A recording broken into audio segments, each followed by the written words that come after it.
Hello, my dear students. My name is Akash Malik, and currently I am a CS undergraduate student at Shivnadar University.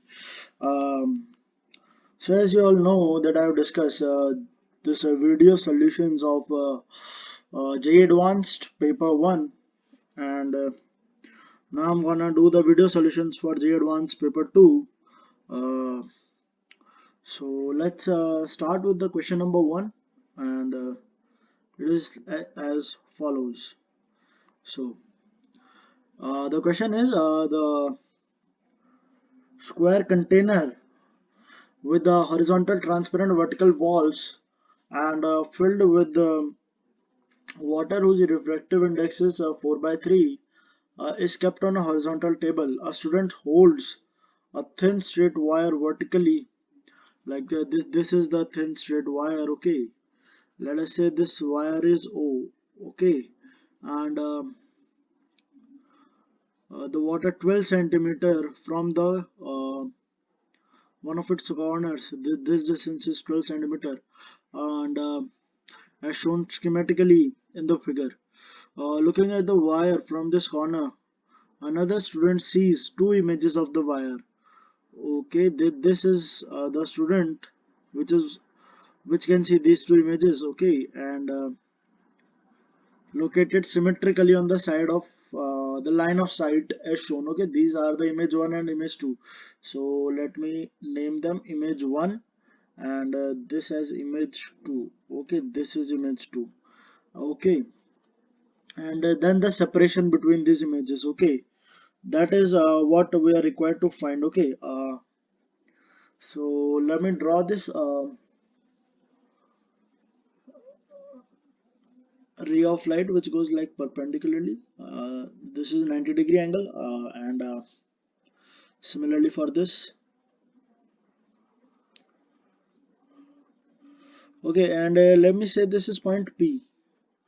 Okay, so this apparent depth, let me write it over here only. Okay, so what I'm saying is that apparent depth, let me change the color. That what apparent depth. Okay, what is apparent depth? So we all know apparent depth would be this distance pi1. Okay, and that would be what, let us say this OP divided by mu. Okay, so we have pi1. Okay, this is I1. Now this is pi1. Now what is OP? We have this distance as 12 centimeter, and this angle would be what, 45 degrees. Okay, because uh, the wire is located symmetrically. Okay, and now see, look, this OP would be what, 12 cos 45 degrees. Okay, this is 12 cos 45 degrees, so it would be what, 12 cos 45 degrees over mu. Now what is mu? We'll use this mu, refractive index of water, that would be 4 by 3. Okay, so now we have pi1 as what, uh, this 9 by root 2. Okay, so in the question we are required to find this distance I1 I2. Okay, we are required to find this. Okay, so now what can I say, this OI1, this OI1, whoa, this OI1 can be written as this OP distance minus what, PI1. Okay, so that would be what, OP we have this 12 by root 2 minus 9 by root 2, that would be what, 3 by root 2, and as it is given the wire is located symmetrically, so this OI1 must be equal to what, OI2. Okay, so we have OI1 and OI2. Now you see we have this distance and this distance. So if I draw perpendicular, so this distance would be what? Um, this would be what? OI1 cos 45 degrees. This is OI1. This would be OI1 cos 45 degrees. So from now this distance and this distance would be same. So I'm directly writing I1 I2 as what? 2 times of what? OI1 cos 45 degrees. Okay. So what I have is 2. OI1 is what? 3 by root 2 times 1 by root 2. So from here we have I1 I2 is what? 3. So the section 1 for J Advance paper 2 for physics was this numerical value type questions, integer type questions. Okay, so the answer was 3. Okay, now we'll move to our next question.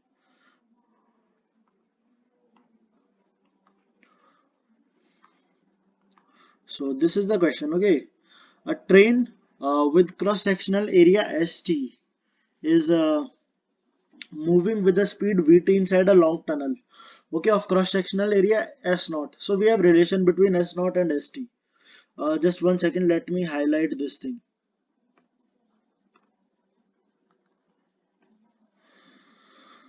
So this is what we have.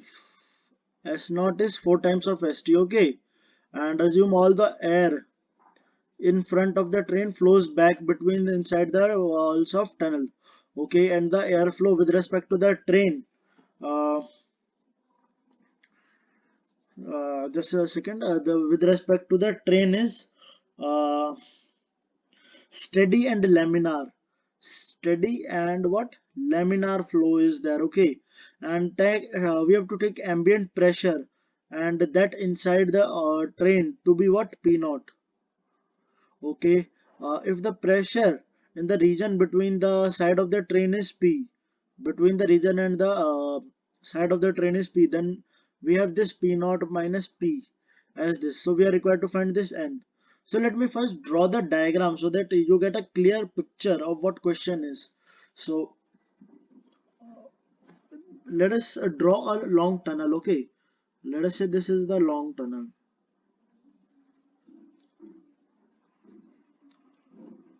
okay. And let me say it has an area of S naught, okay. So now this is the train, okay. This is the what the train is, okay, and it is moving with the, let us say, with the velocity. We have given the speed, definitely, yeah, we have given speed Vt, okay. So let us say this is moving with what?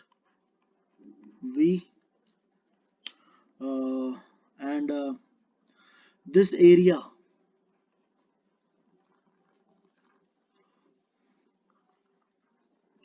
okay, this area, what would this area would be? Let us say this area is the area of the whole that tunnel was S naught, okay, the area of whole tunnel. Let us let me denote this area with A1, okay, and this area with A2, okay. So I have this area A2 as what? Complete area of that the tunnel, that is S naught, and let me say this area A1. What would this area A1 would be? Complete area of the tunnel, that is A2 minus area of what? This train. So it would be what? S0 minus S3, that is S0 by 4, that is 3 S0 by 4, okay. So now I'm gonna use the equation of continuity, that is A1 V1 is equals to A2 V2, okay. So uh, let us say that this the air is traveling back, just a second, the air is traveling back at the speed, let us say v2. Okay, so we have this a1 would be what, uh, this 3, just a second, this a1, okay, yeah, 3s naught by 4 with the speed what, v2, and this a2 would be what, s naught times v, because this will be moving with the speed v. Okay, now if I cancel this s naught and this s naught, I get v2 as what, 4v by 3. Okay, now I'm gonna use the equation, Bernoulli's equation. Okay, Bernoulli's equation. What is that? That is equation of energy conservation. So just see, that would be what, I'm gonna just write that equation of Bernoulli's equation. Just a second.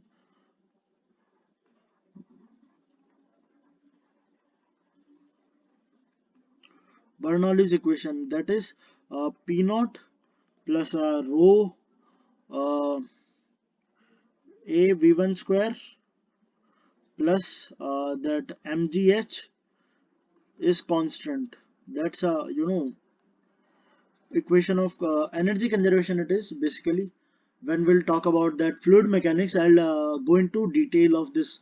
Okay, so now what I'm gonna do is, this P1 would is what, P naught, as we have given the ambient pressure inside that train, that is P naught. Okay, and that density is this rho of air, and the velocity would be what, v1 square by 2, that would be equals to what, p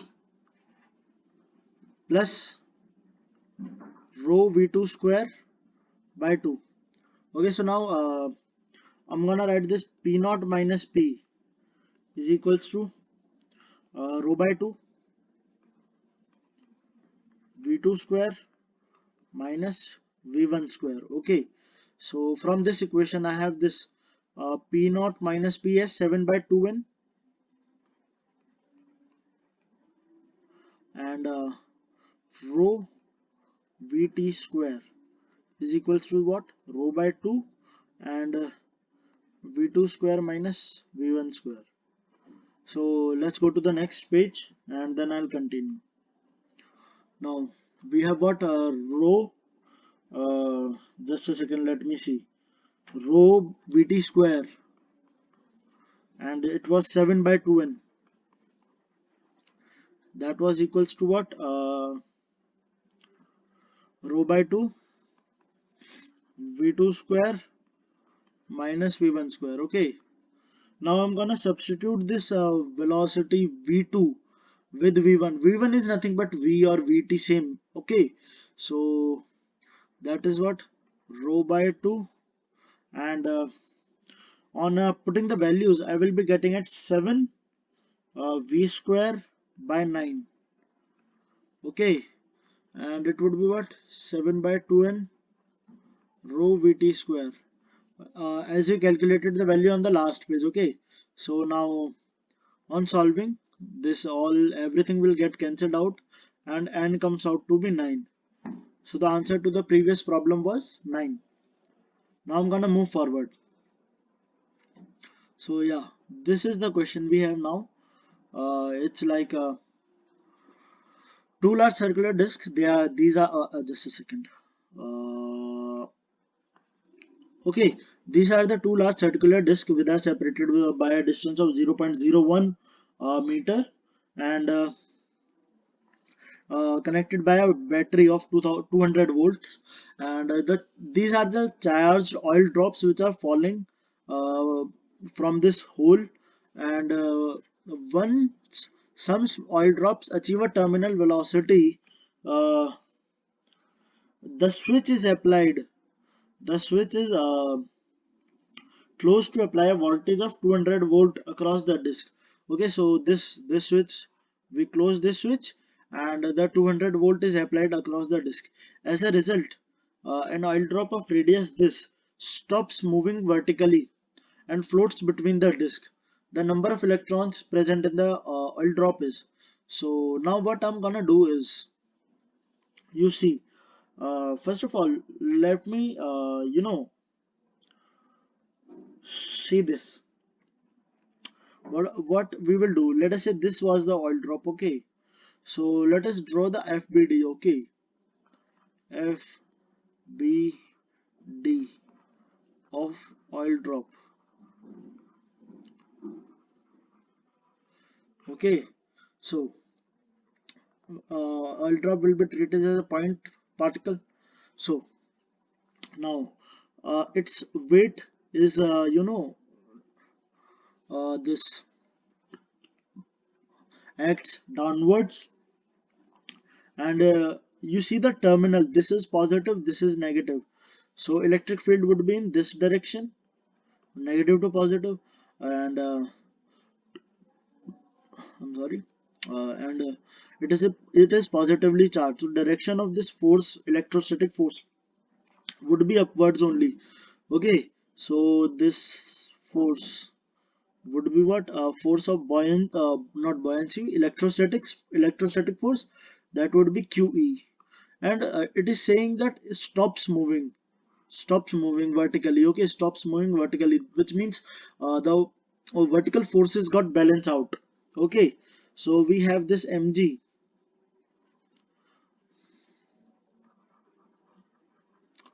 is equals to what, QE, and this mg, this m can be written as the this would be what, rho, density of what, this oil drop, multiplied by the volume of this oil drop, rho into v into g. This would be what, weight, that would be equals to QE. Now Q can be written as, let us say we have n number of electrons in it. Okay, so by quantization of charge, this Q can be written as Ne, and this electric field can be written as V by D. Okay, so from here uh, we get this N as rho Vg D by EV. Okay, so now this N can be written as, now if I substitute the values of rho, V, G, D and E and V, would be like, this rho would be what, 900 kg per meter cube, and the volume would be 4 by 3 pi. R was 8 into 10 to the power minus 7 whole cube, because it's spherical in nature, and multiplied with the 10, and d is nothing but 0.01 meter, that is 10 to the power minus 2, and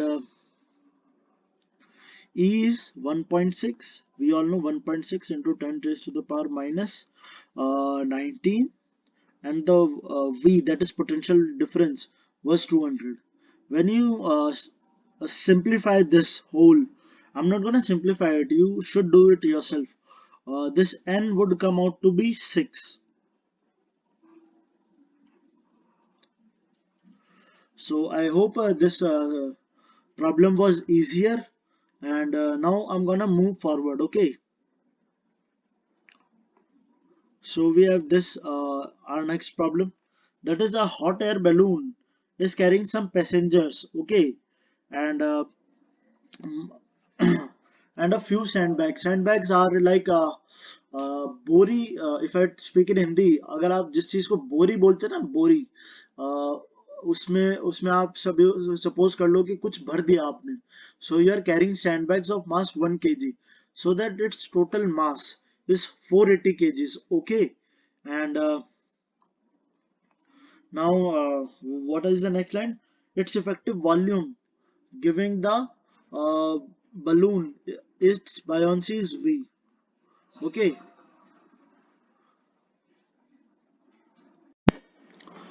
so let me draw the diagram, then you'll understand it better. Okay, so It's like this. uh, this is ground. Let us say this is ground. What is this? Is ground. And when it is here, okay, at a height what, 100 meter, uh, its weight was, let us say, capital M. Okay, that is 480 kgs. And at a height of 150 meter, let us say that it goes up by 50 meters, and it is here. And now we say that n sandbags, we throw them out, so its weight would be, let us say, m dash. So this m dash would be written as capital M minus n into mass of one sandbag was 1 kg. Okay, so it would be m minus n. Okay, so now we have m dash also. Now what is the next line? Okay, and it rises to 150 meter with volume remains unchanged. This is important, that volume is constant, v is constant. Okay, now if the variation of the density of air from height h to the from the ground is given as this, this is what, variation of height is given as this. Variation of density, sorry, rho h at any point is rho naught times e raised to the power minus h by h naught, where rho naught is this and h naught is given as this. And we have to find the value of n then. Okay, so let's start without wasting any time. It's kind of an easy problem. Okay, so we're gonna use a simple equation. What is that? That weight when it's in equilibrium is equals to what? Buoyant force.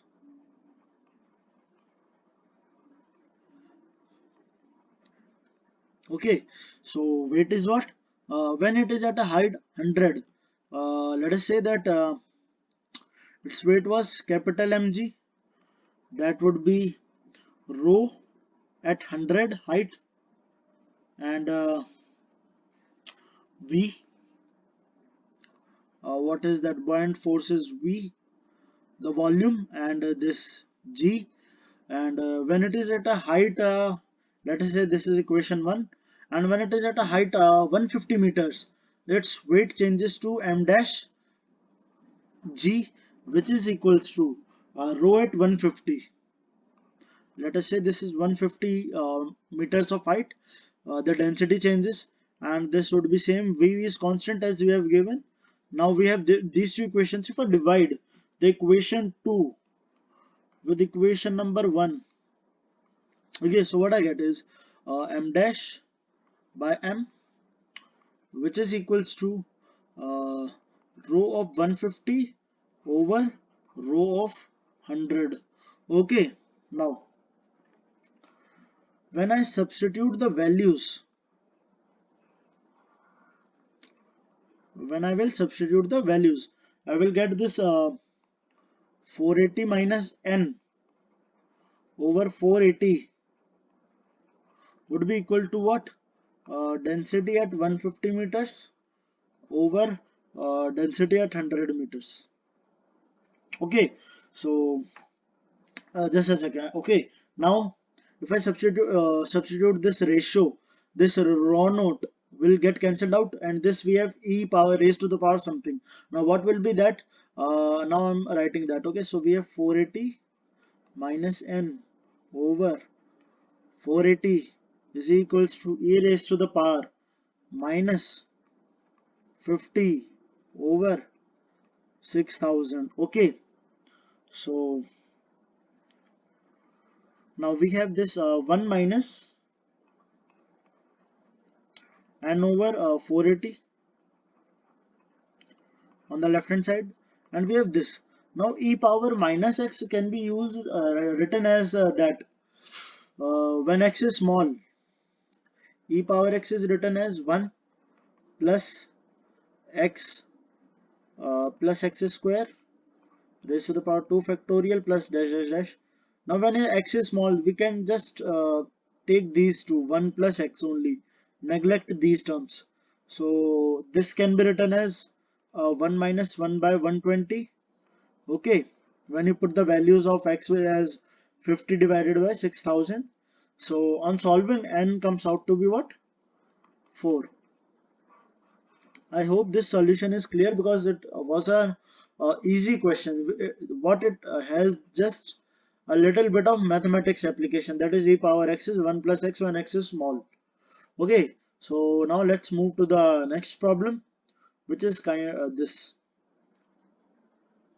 So you see this f by sine theta. This is what Lami's theorem. Not Z, Lami's theorem. In the paper one, we use this theorem as well. Okay, I just told you like that only. We'll now solve it. So, just a second. Yeah. So we have a point charge Q. Okay, we have a point charge Q of mass m is suspended vertically by a string. Okay, okay.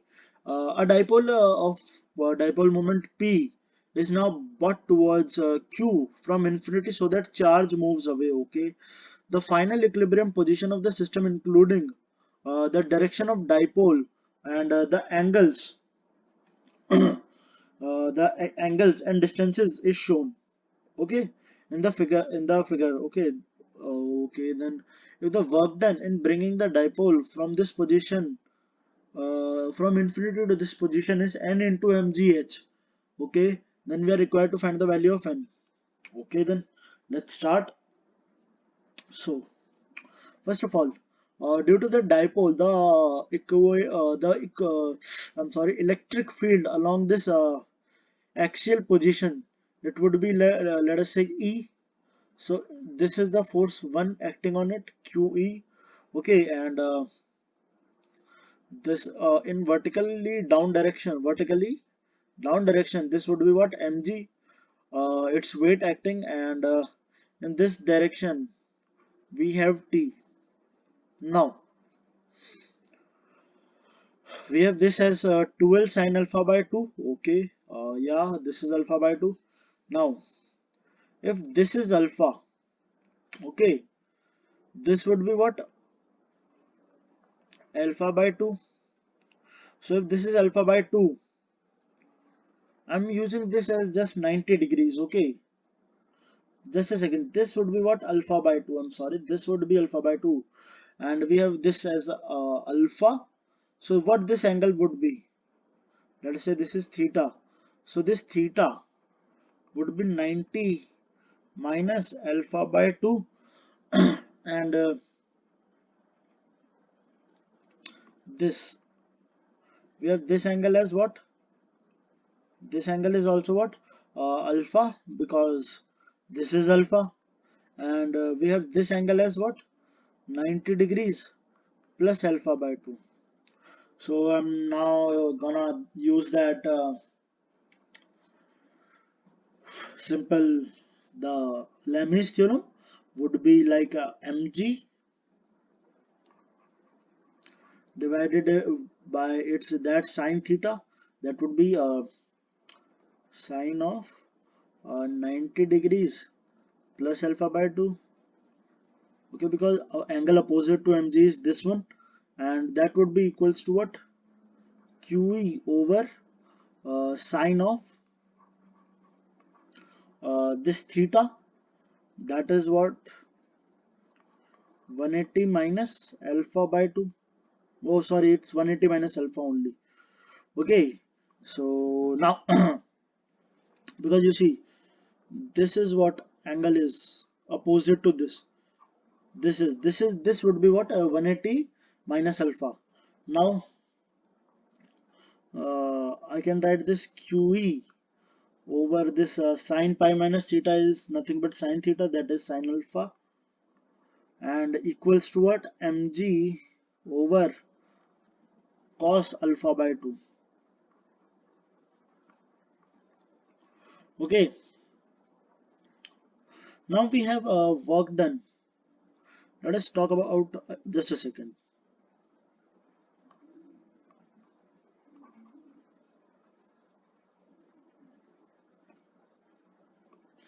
this work done can be written as potential energy, and that is nothing but, let us say this is at a height h, we have given h, so this h is given, so this would be mgh plus the potential energy due to this dipole, that is q, let us say that charge is q, and multiplied with its potential.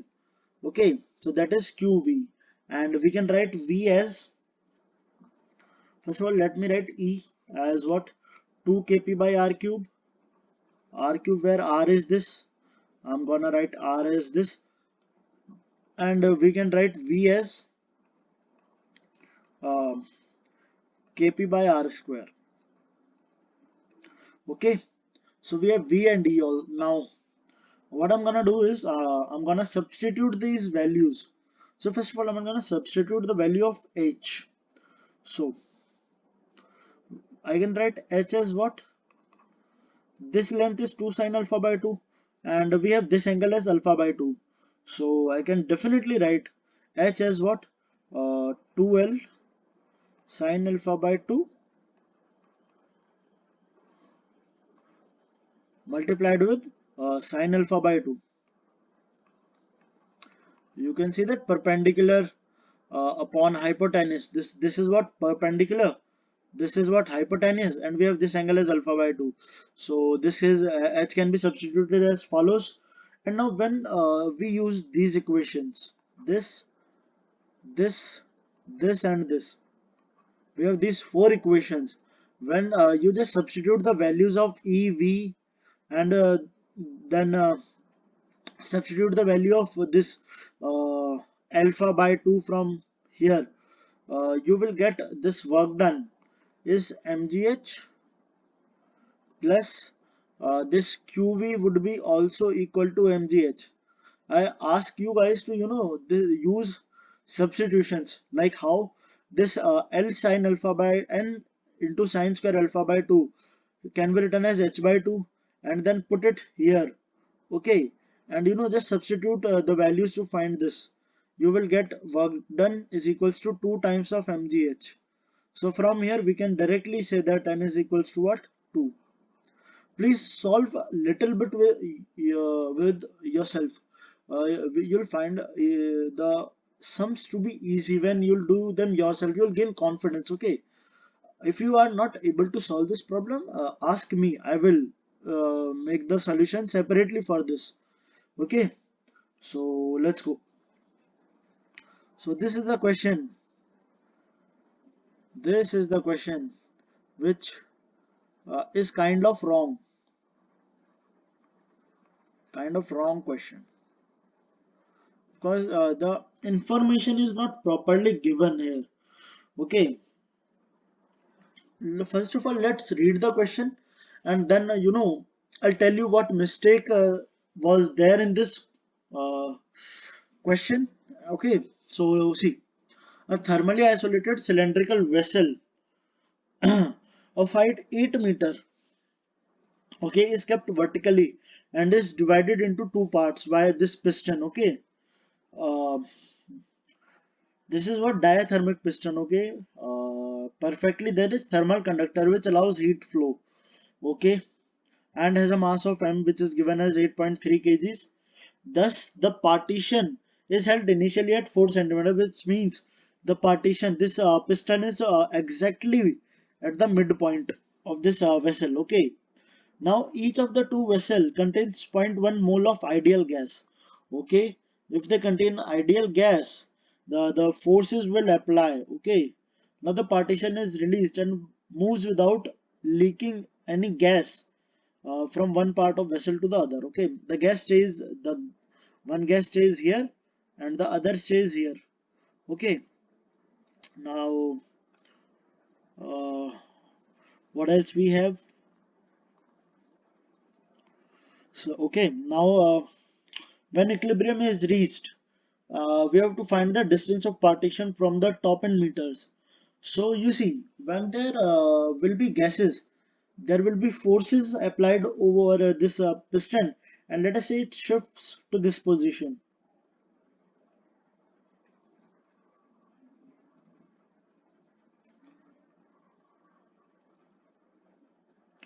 Okay, and let us say this new height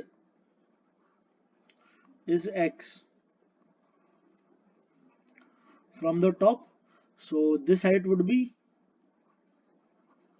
8 minus x. Okay, so now we'll apply the ideal gas equation. Let's say this area is what? A of piston. So we have PV is equals to nRT. We have the what? PV is equals to nRT. Okay, so yeah, so this P remains P. Okay, and this V can be written as area of this piston multiplied with this height. So initially I'm talking about, okay, initially, for initially, I can write this A into 4, PA into 4, P into A into 4, that would be equals to 0. How many moles are given? 1 mole. Okay, 0.1 into R into 300. Okay, now when the piston moves, let us say that it is at a height x from the top. So now we'll apply the uh, another equation, that is what? P1 into A into x, that would be equals to what? Same 0.1 into R into 300. Okay, and that would be equals to the pressure balanced by this downward. Let us say this is the P1 and this is P2. Okay, so that pressure applied by the downward section, that is P2 A into this length L, that is 8 minus x. Okay, so we have this equation. Now you see, drawing the FBD of this piston. FBD of what? Piston. We'll consider it as a point object. Now it is its mg acting vertically downwards, and a force P2A upwards from the lower section and plus P1A from that upward section. This is P1A and this is P2A. I'm drawing it here because it will be messy if I draw it with this one. So what I'm gonna write is that P1A plus mg for equilibrium would be equals to P2A. So let us say this equation is 2 and this is equation number 1. So from equation 1 and 2 I can write that 30R over uh, x plus 10 will be equals to what? 30R over 8 minus x. Okay, so it is a quadratic equation, and when you will solve this quadratic equation you'll get x as 6 meters. Okay, solve it, you'll get definitely the answer. Now you see, we have this. Now uh, P1 is this. Okay, now you see, the listen. Now the what is the problem in this whole question? The problem was when the piston moves, it will either gain or lose some of its potential energy. Now as it is moving downwards, so definitely it will lose its gravitational potential energy. So when energy is lost by the piston, then the temperature of gas should have been increased. Okay, so but we have not given any value or any information about CV, which means that we cannot find the temperature change. You see, we can find the temperature change by delta U is equals to NCV delta T. So delta U would be change in the potential energy, internal energy or potential energy would be same. So from there we can find that uh, change in temperature, but we have not given any information about CV, that is molar heat capacity at constant volume. So this was the problem in this question. So we have solved this question by considering the temperature of the gas is constant. So I hope you understand this solution, and now let me move forward. So I think I should end the video here. With this video, the section 1 of paper 2 of J Advanced 2020 ends, and in the next video I'll be discussing about that section 2 of this J Advanced paper. So okay, thank you.